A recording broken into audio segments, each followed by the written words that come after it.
Hello, PBC family. We're talking about navigating change in our sermons on Sunday. And Pastor Jeff Mannion calls these transitions the land between. That we are not where we used to be, but we have not yet reached our final destination. In the Bible, we see many examples of people who are in that land between.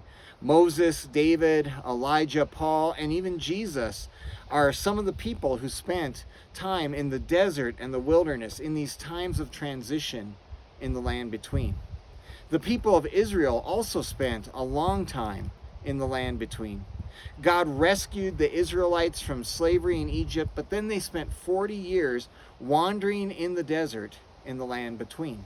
They were no longer in Egypt, but they had not yet reached the final destination in the promised land. And during that time, while in the desert, it was an unfriendly place. It's a difficult place to be. It's a place that you don't want to spend a long time, especially 40 years living. But God used that time. He had a purpose for that, and the purpose was for the Israelites to strengthen their relationship with Him and to be formed as His people so that they would live that way in the promised land. If you know the stories of this season in Israel's history, you know that this was not their finest hour.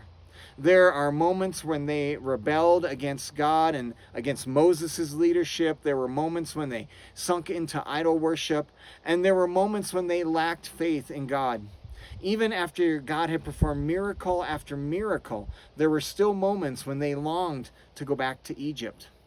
Now, it's easy for us to shake our heads at the Israelites and go, man, how could they do that after they saw these miracles and all this from God? But the power in these stories for us comes when we see how we are like the Israelites, how we can rebel, how we can lack faith, how we can long for the very thing that God has rescued us from. But in these stories, there's one particular temptation that is very strong for us during the season that we are in, this season of change that we're going through, and that temptation is to complain. One story of this is found in Numbers chapter 11. The people have cried out to God for food when they were in the desert, and God miraculously provides every morning and to give them manna. And this was like a dew that would descend on the grass, and it would be this flakes that they would gather, and they'd go out every morning and get what they need for the day. And they'd use this in various ways in their food. And God did this for them every day during their time in the desert to provide and sustain them. But in Numbers 11, the people have grown sick and tired of eating manna. It's been 2 years that they've been doing this. And listen to what they say in Numbers chapter 11, verses 4 through 6. The rabble with them began to crave other food. And again the Israelites started wailing and said, "If only we had meat to eat. We remember the fish we ate in Egypt at no cost. Also the cucumbers, melons, leeks, onions, and garlic. But now we have lost our appetite. We never see anything but this manna." Now, before we judge the Israelites too harshly, imagine eating the same thing every day, day after day, breakfast, lunch, and supper. It is the same thing. And you've been doing this for 2 years. I can understand why they would complain. But the problem with this is that they didn't come to God. They didn't request. They didn't say, "Lord, is there any way that you could provide something different?" They complain to each other. They're expressing their anger. They're letting bitterness take root at their situation. And really what they're saying in the midst of all of this is, "God, we were better off without you. We were better off as slaves in Egypt, Lord, than being with you now."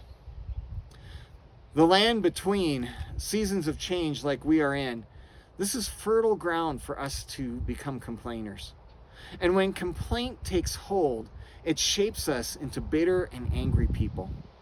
But instead, God wants to use this time to shape and mold and refine us as His people, people who have His character. He wants to help us to deepen our relationship with Him. He wants us to learn to trust Him more. So this week, your homework from the sermon was to tell God about what is hard right now, to begin the conversation with Him so that we can open ourselves up to what God is doing in our lives. And the big difference between doing that and the complaining that we see here is that we go to God to have that conversation. We aren't talking to others. We aren't allowing bitterness to take root because we're going to the one who can help us in our struggles. We're opening ourselves up and saying, God, this is hard. This is really difficult. God, I need your help in the midst of this. I want to encourage you to resist the temptation to complain. Don't let bitterness take root in your life. Go to the Lord and talk with Him. Have those honest conversations about what is going on and open yourself up to the work that He wants to do in you. I hope that can encourage you today, and I also hope you have a great week. And I'll see you again in person or online on Sunday.